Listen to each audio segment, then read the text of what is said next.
오늘은 이 본문의 말씀을 가지고 참된 지혜의 삶이라는 제목으로 말씀을 드리겠습니다. 하나님은 우리에게 지혜롭게 살기를 원하십니다. 한 젊은 정치가가 선거를 앞두고 유세장에서 연설을 하려고 이렇게 준비를 했습니다. 처음 하는 연설이고 또 청중에게 강력한 인상을 심어주기 위해서 아주 준비를 많이 했습니다. 그러나 연설할 시간이 돼서 강당에 딱 도착하니까 딱 한 사람만 있는 거예요. 그래서 좀 더 많은 사람이 오기를 기다렸지만 아무도 안 오는 거예요. 그래서 그 청중석에 있는 한 사람에게 이렇게 말했어요. 보십시오. 나는 정치 초년생인데 지금 내가 이 연설을 해야 맞습니까? 아니면 취소해야 되겠습니까? 어떻게 된 거 아십니까? 그래요. 그러니까 그 청중석에 있는 사람이 이렇게 대답을 했어요. 선생님, 저는 그저 카우보이입니다. 그래서 아는 것이라고는 소밖에 없습니다. 제가 분명히 아는 바로는 제가 건초 한 짐을 가지고 목초지로 갔는데 단 한 마리의 소가 있다면 저는 그 소를 먹일 것입니다. 그 친구를 듣고 나니까 초년생 연설을 시작한 거예요. 그냥 2시간 동안 열변을 토하면서 연설을 했어요. 카우보이는 가만히 듣고만 있는 거예요. 마침내 그 정치가 연설을 마치고 이 연설이 어땠느냐고 카우보이에게 물었어요. 그러니까 카우보이가 이렇게 대답했습니다. 선생님, 저는 그저 카우보이에 불과합니다. 그래서 제가 아는 것은 소밖에 없습니다. 제가 분명히 아는 바로는 제가 건축 한 짐을 가지고 목초지로 갔는데 단 한 마리의 소가 온다면 저는 분명히 그 건초 모두를 그 소에게 다 주지는 않을 것입니다. 이게 무슨 말입니까? 나은 사람 두고 그렇게 못하다 하느냐, 어리석었다는 거죠. 사람은 지혜롭게 살아야 돼요.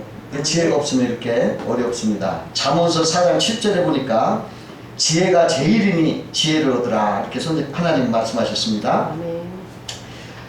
부귀, 재물, 명예보다 지혜가 먼저입니다.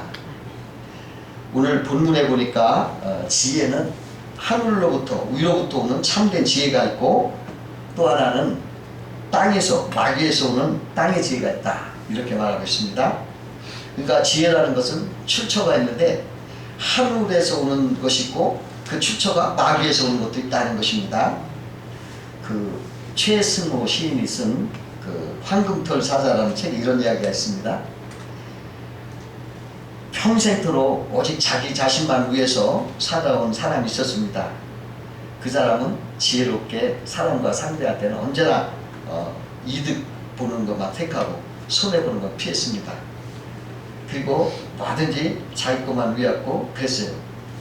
그렇게 되니까 노년이 돼서는 친구가 없어진 거예요. 근데 오직 그 사람 믿고 바라는 것은 뭐냐면 그 사업에 짜게 쌓인 돈만 몰아보면서 위로를 받는 거예요. 근데 어느 날 그가 죽음이 가까웠어요. 이제 죽기 전에 마지막으로 헌신할 마지막 기회였는데, 근데 그 사람은 그 기회마저 자기를 위해서 썼어요. 자기가 가지고 있는 돈을 모두 황금관을 사가지고 거기서 자기가 부어가지고 죽었어요. 그래가지고 황금관을 가지고 묻었어요. 근데 그날 저녁에 도둑이 왔어요. 도둑이 와서 황금관을 훔쳐가고 그 시체를 그냥 버려버렸어요. 그러니까 굶주린 들쥐떼들이 날아와서 그 시체를 막 먹었어요. 그래가지고 그냥 남김없이 다 뜯어먹고 말았어요. 이게 그 소설에 나온 이야기인데요. 뭡니까? 땅의 지혜로 사는 사람은 이렇게 어리석다는 거예요. 많은 세상 사람들이 마귀에서 오는 땅의 지혜를 그 진짜 지혜로운 줄 알고 있어요. 그걸 속고 있는 것입니다. 그러나 그 지혜는 시기와 다툼이 있고 혼란과 악한 일이 있다고 성경은 말하고 있습니다. 땅의 지혜는 유익이 없고 망하게 하는 해로운 지혜인 것입니다. 그러므로 망하게 하는 거짓 땅의 지혜를 멀리하고 위로부터 오는 하늘의 지혜로 살아야 되겠습니다. 그러면 오늘은 하늘에서 오는 참된 지혜의 삶은 무엇이냐 한번 생각하면서 은혜를 나누고자 합니다. 첫 번째로 참된 지혜의 삶은 하나님을 경외하는 삶입니다. 하나님을 경외하는 것이 최고의 지혜입니다. 여호와를 경외하는 것이 지혜의 근본이요 거룩하신 자를 아는 것이 명철이니라. 잠언서 9장 10절에 말씀했어요. 아멘. 하나님을 경외한다는 것은 뭡니까? 하나님을 믿고 살아간다는 거예요. 하나님을 믿는 거. 우리가 하나님을 믿고 있죠? 이게 하나님 경외하는 삶이에요. 하나님을 믿고 순종하는 사람에게 하나님은 지혜를 주신다는 거예요. 그 미국 텍사스주에 아주 하나님을 잘 섬기는, 또 아주 말씀도 잘 읽고 기도를 열심히 하는 경찰관이 살았어요. 근데 그 텍사스는 멕시코와 국경이라 거기 이제 멕시코에서 밀수꾼들이 그렇게 산악지대를 통해서 그 텍사스로 많이 들어온다고 해요. 이 경찰관이 그 밀수꾼을 추적했어요. 근데 이 밀수꾼들이 궁지에 몰리니까 자기 짐을 그냥 실은 나귀를 버리고 도망을 쳐버렸어요. 그 경찰관은 나귀만 잡고 말았습니다. 그 경찰관은 이 밀수꾼들 꼭 좀 잡게 해주십시오 하나님 앞에 기도를 했어요. 그때 한참 기도하는데 경찰관에게 이사야서 1장 3절 말씀이 떠오른 거예요. 그 뭐냐면 소는 그림자를 알고 나귀는 그 주인의 구유를 알걸 만한, 이 말씀이 딱 생각이 나는 거예요. 그래서 경찰관이 그가 자기가 잡은 나귀를 며칠 굶겼어요. 며칠 굶겨놓고 풀어놨더니 이 풀어진 나귀가 어디로 가냐면 자기 나귀를, 자기 집을 가는 거예요. 그래서 산을 넘고 개굴거나 자기 집을 찾아가. 경찰이 그 집을 따라간 거예요. 그래가지고 그 나귀가 자기 구유를 찾은 걸 그 집에 가서 그 밀수꾼의 본부를 알게 된 거예요. 그것들을 다 일방타진했어요. 그래가지고 그 경찰관이, 하나님을 그 경외했던 그 경찰관이 그 지혜롭게 그 밀수꾼 다 일방타진하고 1계급 특진까지 해서 아주 유명한 경찰관이 됐다는 것입니다. 여러분, 하나님을 섬기는 사람에게는 하나님이 이러한 지혜를 주셔요. 제가 걱정이 되는 게 하나 있어요. 나라의 대통령으로 세웠는데 하나님을 모르면 이런 지혜가 어떻게 나올까 걱정돼요. 지혜가 많이 필요할 텐데 하나님을 모르면 이런 지혜를 어떻게 얻어? 이거 굉장히 걱정이 돼요. 그 엄성이라는 여인이 있었어요. 근데 그분은 남편이 사업에 실패를 해서 이렇게 보니까 재계약 계약서도 가니까 제주도로 그냥 이사를 가서 제주도 어느 허름한 집에 새를 살고 살았어요. 근데 거기서 누가 구역예배를 같이 드리자고 전도를 하는 거예요. 그게 좀 싫었지만 객지에 와서 그래도 친구를 사귀려고 갔어요. 거기서 예배를 참석하다 보니까 그 이웃이 막 기도를 해주고 그러니까 마음에 평안이 온 거예요. 그래가지고 나도 이제 예수 믿겠다.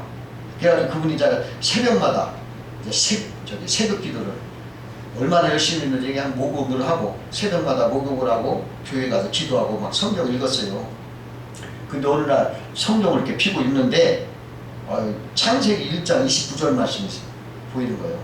하나님이 이르시되 내가 온 지면에 씨 맺는 모든 채소와 씨 가진 열매 맺는 모든 나무를 너에게 주노니 너의 먹을거리가 되리라. 근데 이 말씀이 마음에 와 닿는 거예요. 그래가지고 자기 남편에게 우리가 하나님이 주신 음식을 만들어보자. 그렇게 해가지고 GMF, 가드 메이드 푸드, 그러니까 하나님이 만든 음식이라는 회사를 차렸어요. 그래가지고서 그 무공해 유기농 그 채소들과 그 유기농 농산물로 생식을 만들어 팔았어요. 근데 이것이 아주 그냥 전국적으로 막 유명하게 판매가 됐습니다. 하나님을 경외할 때 하나님께서 그러한 지혜를 주셔서 이렇게 성공의 길로 가게 하셨다는 것입니다. 아멘.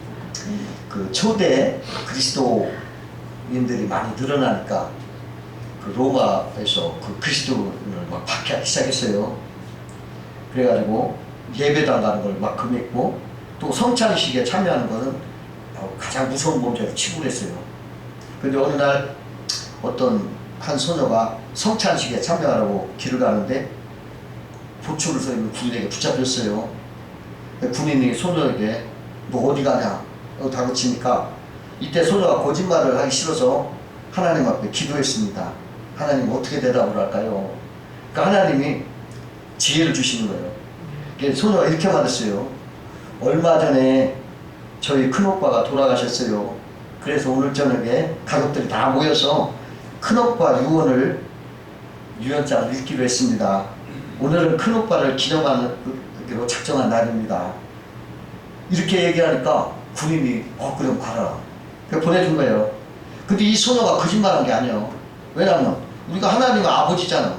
그러니까 예수님은 아버지 아들이고 우리는 촌수딸이면 우리 오빠란 말이에요. 그 소녀의 오빠. 그러니까 이 예수님의 촌수딸이니까 큰오빠예요. 그러니까 큰오빠가 돌아가셨는데 오빠 유언을 읽거나 성경 본다는 거죠. 그리고서 그날을 기념한다는 건 성찬식 한다는 거죠. 그 말을 이렇게 했는데도 거짓말 안 하고도 하나님 이렇게 지혜를 주셔서 그 일을 넘기겠어요. 그 6.25 때, 어제가 6.25였었죠? 6.25 때 어느 목사님이 피난을 오다가 공산군에게 잡혔어요. 공산군이 당신 뭐 하는 사람이요? 그러니까 목사님이 하나님이 지혜를 주신 거예요. 약 파는 사람입니다. 무슨 약 팔어? 신약과 구약을 팝니다. 그랬더니 약 많이 파시오. 가시오. 이게 하나님이 주신 지혜예요. 아멘. 그 어느 선교사가요. 이제 겨울날 자동차 산길을 가는데 산길에서 어느 모자가 그냥 얼어 죽게 돼서 생겼어. 아들을 얼어 죽을까봐 자기 엄마가 겉옷을 막 아래에서 싸줘서 그냥 가는데 그 엄마는 얼어 죽을 지경이야. 선교사 이렇게 보니까 아기는 그래도 옷이 있어서 그래도 괜찮은데 그 엄마는 죽을 것 같아. 그러니까 어떻게 하냐면 그 애기를 달라고 해놓고 애기만 싣고 간 거예요. 그러니까 이 아주머니가 깜짝 놀란 거예요. 내 아들을 빼서 납치한다고 막 쫓아간 거예요. 막 쫓아. 그러니까 자동차가 좀 빨리 가면 또 막 더 빨리 가. 좀 천천히 가면 더 천천히. 또 다 오만하면 또 따르는 거야. 막 뛰어가는 거예요. 그랬더니 이제 그냥 그 아줌마가 땀이 벌벌 난 거예요. 그래가지고 이제 그 뛰느라고 땀이 나가지고 그 추위를 다 이겨가지고 살렸다는 거예요. 만약에 그냥 쉬었으면 그 추위에 견디지 못하고 죽었을 텐데 하나님이 이렇게 지혜를 주셔서 이렇게 했다는 거예요. 하나님이 말씀하십니다. 너희 중에 누구든지 지혜가 부족하거든 모든 사람에게 후히 주시고 꾸짖지 아니하시는 하나님께 구하라. 그리하면 주시리라 그랬어요. 하나님을 믿고 경외하는 사람에게 하나님이 지혜를 주시는 것입니다. 두 번째로 참된 지혜의 삶은 온유하고 부드러운 삶인 것입니다. 잠언서 25장 15절 중반절에 보니까 부드러운 혀는 뼈를 꺾느니라 이런 말이 있어요. 부드러우면 사납고 강한 자에게 질 것 같지만 부드러운 혀가 뼈를 꺾는다는 거예요. 그 영국 엘리자베스 1세 여왕이 그 자기들의 그 식민지인 남아프리카 공화국 추장들을 불러 모아가지고 거기에 이제 여러 가지 문제를 통합하기 위해서 초대를 했어요. 그래서 만차를 이렇게 베풀었는데 만차를 베풀 전에 이 추장들이 아프리카에서 왔으니까 손으로 먹는 걸 알고 포크와 나이프를 쓰는 방법을 알려주고 그렇게 식사를 했어요. 근데 이 추장들이 포크와 나이프는 다 버리고 나중에는 그냥 손으로 먹는 거예요. 그러니까 신하들이 깜짝 놀란 거지. 여호와 앞에 무례한 행동이라 조마조마했어. 근데 엘리자베스 여왕은 자기도 포크와 칼을 버리더니 손으로 먹기 시작한 거예요. 그러니까 그 분위기가 어떻게 했어요? 화기애애해야 하는 거예요. 막 긴장된 게 싹 없어지고 화해하게 돼서 식사를 잘 기분 좋게 마쳤어요. 그러니까 회의도 막 그냥 성공적으로 금방 다 되는 거예요. 그리고 추장들이 하는 거예요. 여왕이 말씀하는 모든 걸 내가 우리 따르겠습니다. 그렇게 말하면서 회의가 성공적으로 끝난 것입니다. 만약에 여왕이 인상을 쓰면서 사람 앞에서 이렇게 손으로 음식 먹느냐고 아마 나무랬으면 그 회의가 실패를 했을 거예요. 그 추장들에게 맞춰주고 이렇게 하니까 그들이 마음이 부드러워져서 온유한 그 마음으로 그 회의를 성공시켰다는 것입니다. 여러분 그 2차 세계대전에 히틀러, 무솔리니, 처칠이죠. 거기서 세 사람이 이제 이건 재미난 유화입니다. 어느 연못에서 물고기 잡기 시합을 했다고 그래요. 재미난 많이 꾸민 얘기입니다. 히틀러는 총을 빼더니 총으로 막 쏘더래요. 물고기 잡기 시합을 하는데 근데 물고기가 안 맞는 거예요. 그러니까 무솔리니가 이렇게 보니까 자기는 총이 안 되니까 뛰어들어가서 막 손을 막 잡는데 물고기가 빠르니까 못 잡는 거예요. 근데 처칠은 어떻게 잡느냐?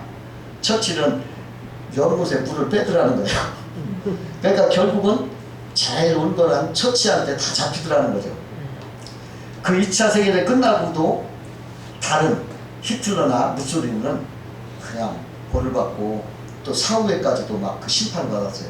그러나 처칠은 어떻게 됐습니까? 그 영국의 최고 명예 곳에 묻히고 또 동상까지 세워지고 그렇게 했던 것입니다. 온유한 사람이 승리하는 것이고 온유한 사람이 땅을 차지한다고 하나님 말씀하고 계십니다. 그 오늘 부부 세미나에서 어떤 강사가 이런 말을 했어요. 자기가 결혼을 했을 때 초기에 그 부부싸움을 하면은 반드시 내가 이겨야 되겠다. 그래가지고 부인을 꼭 굴복시키고 그렇게 하는 것이 남편의 본의를 쓰는 것이다. 그렇게 생각을 했대요. 그 이상하게 싸울 때마다 이겨보니까 부인이 점점 자기를 더 싫어하더래요. 존경하지 않더래요. 그래서 고민이 돼가지고 한 번은 야 내가 싸움을 한번 접어보자. 그 다음부터는 계속 져줬다고 그래요. 그러니까 부인이 자꾸 더 존경하더랍니다. 그래가지고 자기는 이제 무조건 진다. 그러니까 자기를 존경한다. 이런 말을 하더랍니다. 여러분 이 세상을 살아갈 때 강하고 거칠게 살아가는 거 어리석은 거예요. 온유하고 부드럽게 살아가야 되겠습니다.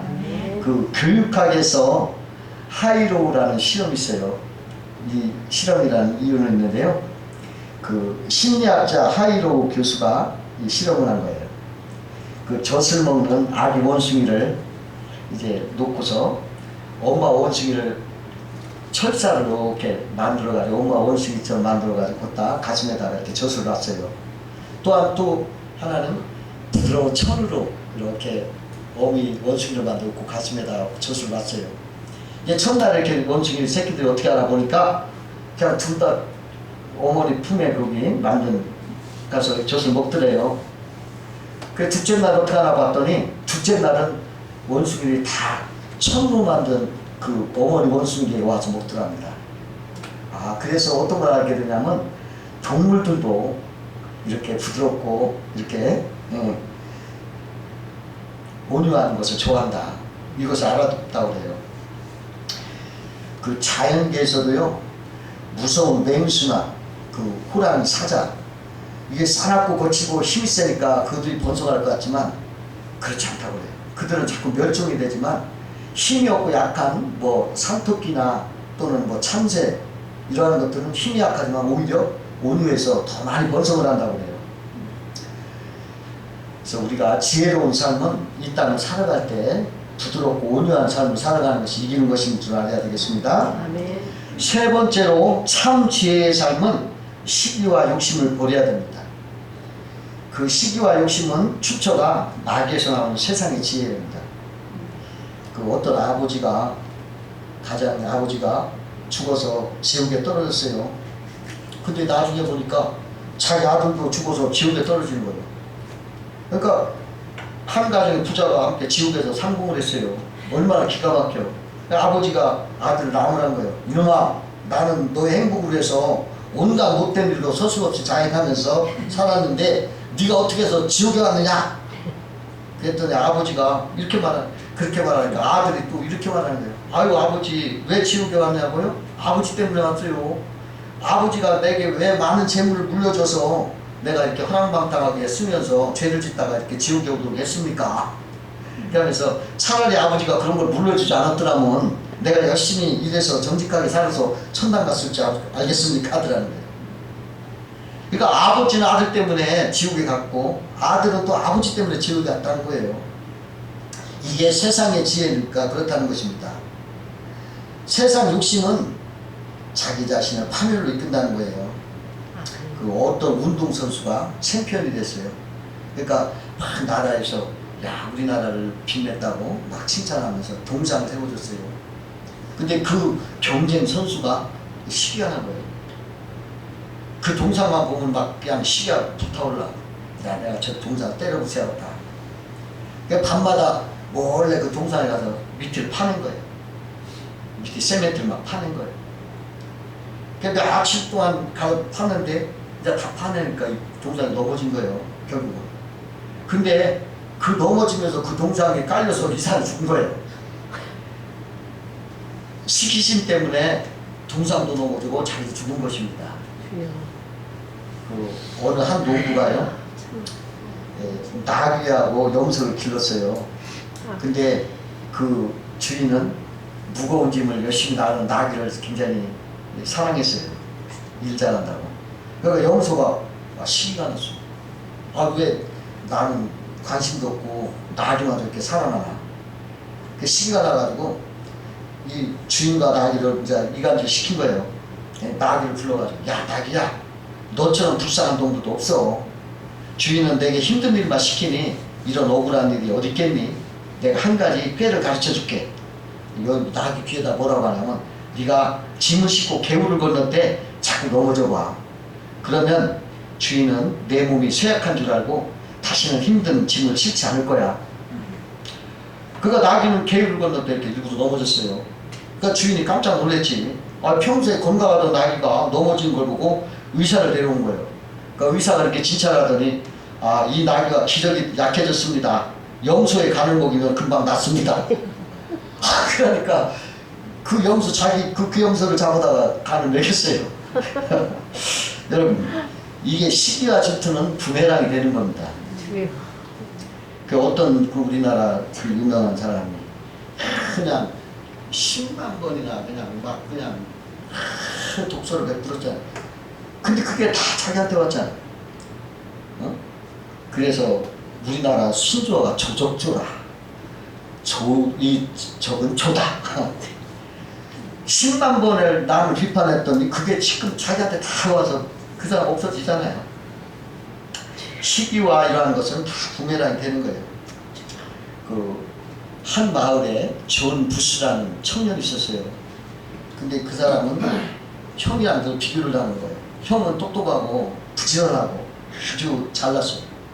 근데 자기는 늘 혼만 나는 거예요. 그러니까 늘 자기는 못났다 이렇게 생각을 한 거예요. 그 형은 매우 부지런하고 일도 잘하고 해서 나중에 훌륭한 정치가가 됐어요. 근데 이 동생은 맨날 형을 부러워하면서도 나도 저렇게 좀 되고 싶은 생각을 간 거예요. 근데 이 사람이 무슨 생각을 했냐면은 야 나도 이렇게 유명한 사람이 되고 싶다. 그러면 어떤 생각을 하냐면 아주 유명한 사람을 내가 죽이면 나도 유명한 사람이 될 것이다. 이렇게 생각을 한 거예요. 그래가지고 그 사람이 죽이기로 마음먹은 사람이 그 당시 링컨 대통령을 찾아가서 죽였어요. 그래가지고 그 사람이 링컨 대통령 죽인 사람이 이름이 났습니다. 이게 뭡니까? 자기 명예, 나도 높은 사람 되고 싶다는 그런 탐심이 그를 그렇게 엉뚱하게 망하게 한 거죠. 하나님을 떠난 마귀에서 나는 세상의 지혜는 어리석은 지혜인 것입니다. 후회도 남기고 불행을 가져오고 그것이 안 좋아요. 근데 사람들이 이걸 속고 있어요. 지금 우리나라 어느 정치가가 뭐 잘 다스린다고 뭐 굉장히 실력 좋다고. 근데요 그게 어디서 나왔어요? 그냥 마귀한테 나온 지혜 아닙니까? 그게 마귀에 나온 지혜예요. 그런 사람을 대통령 세우면 나라가 어떻게 되겠습니까? 큰일 납니다. 그래서 여러분 우리나라 젊은이들이 그런 출처가 마귀에서 나오는 그런 걸 똑똑하다 그런 사람이 됐다고 이렇게 하면 이거 큰일 나는 거예요. 또 대통령도 하나님으로부터 나온 지혜가 없으면 이 나라를 다스리기 어려워요. 여러분 하나님을 경외하지 않으면 이 나라의 이 모든 일을 어떻게 지혜롭게 다스릴 수가 있겠습니까? 그러므로 하늘의 지혜인 하나님 말씀을 따라 살아야 돼요. 하나님을 섬기고 하나님을 믿고 살아가야만이 이 세상에 시기 질투 욕심 버리고 행복하게 살 수가 있는 것입니다. 여러분, 우리가 참된 지혜를 삶을 살려면 하나님을 섬기고 하나님의 말씀을 따라서 사는 것이 성공의 길이고 축복의 길이라고 꼭 아시고 그렇게 사시기를 주의 이름으로 축원합니다. 네, 기도하겠습니다.